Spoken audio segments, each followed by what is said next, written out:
With the trade deadline being less than 3 weeks away, there's going to be a lot of trade talk for different teams. I mean, you have teams that are chasing the playoffs and that are winning, and then you have teams that are losing and looking to have a fire sale. We already know that the Denver Broncos are one of those teams, and the 1-4 Minnesota Vikings might be one of those teams as well, putting Justin Jefferson on IR for the next 4 games. And we're talking about that he might not even come back, depending on where the Minnesota Vikings are at after his IR. So you're talking about these guys could be 1-8, somewhere around there. And is it going to be worth the risk to bring Justin Jefferson back? Then you have the curious case of Kirk Cousins and what they're going to do with him. He does have a no trade clause, but he could waive that to go to the right team. But there's a guy that I saw today from Bill Barnwell, who's with ESPN.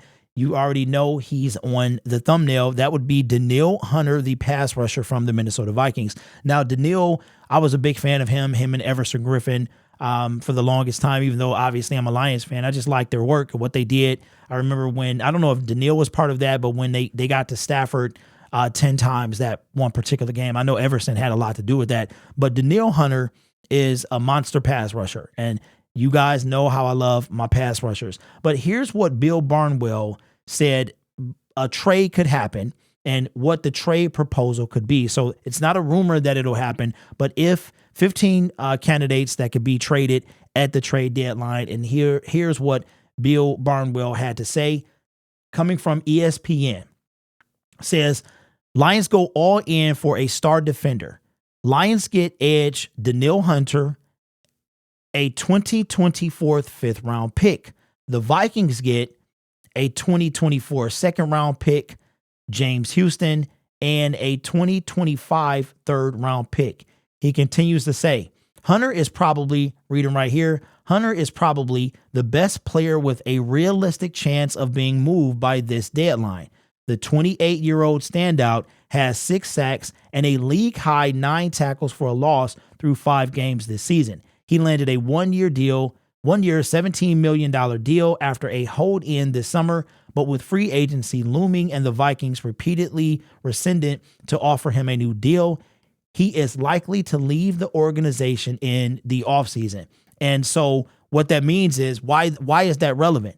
And this is my main point for why players get traded. The most likely person to get traded as the trade deadline approaches is a player with an expiring contract. We saw it last year with TJ Hawkinson.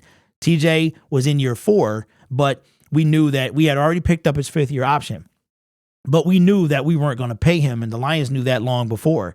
We traded TJ Hawkinson in November, right at the trade deadline. It was like a few hours before, and we wind up taking Sam Laporta in the NFL draft. Now, Sam was probably not a big need at that moment, but then at that point he became. So why could I see this happening? I can see it happening if the Detroit Lions are trying to go not necessarily all in, but trying to win a Super Bowl this year. All in to me is like forget them picks, where you're just throwing everything in, at the kitchen sink or in the kitchen sink and the kitchen sink, however people say it. And I don't think the Lions are going to do that with Brad Holmes. And I wouldn't want them to do that because that's just dumb. That's how you wind up ruining your franchise for years to come. But Danielle Hunter, love this guy. He would be an instant asset to our team, and he would take our pass rush to the next level. I would miss James Houston, but I think I think Danielle just is more talented at this point, even at 28 years old. Now, if we look at his stats, it's already been really said, but he has 16 solo tackles, 6 sacks, 1 forced fumble, and he was a 3rd-round pick in 2015. He is 28. He turns 29 in about 2 weeks. So with that being said, if we could do, I would do for Danielle Hunter, I wouldn't do a 2nd-round pick, James Houston, and a 3rd-round pick. That wouldn't happen. I wouldn't do that. I can't really say what I would put together, but I would entertain a trade for Danielle Hunter. The issue is, what is he going to demand when the season is over? He'll be a free agent. Yeah, we can franchise tag him, but knowing him, he may or may not play. And do we really want a player like that? So I don't know, but maybe people start to compromise a bit when they're losing and they want to win. So maybe I don't know, maybe he has a change of heart, change of character, and he, gets lowers his asking price because he wants to win. And I feel like the Lions are going to be NFC, the champions of the NFC for years to come. So let me know what you think about Danielle Hunter, Bill Barnwell, and his 15 players. Danielle Hunter going out or coming to the Detroit Lions for James Houston, a 2024 second-round pick, and a 2025 third-round pick, which would be conditional. I will see you in the next video.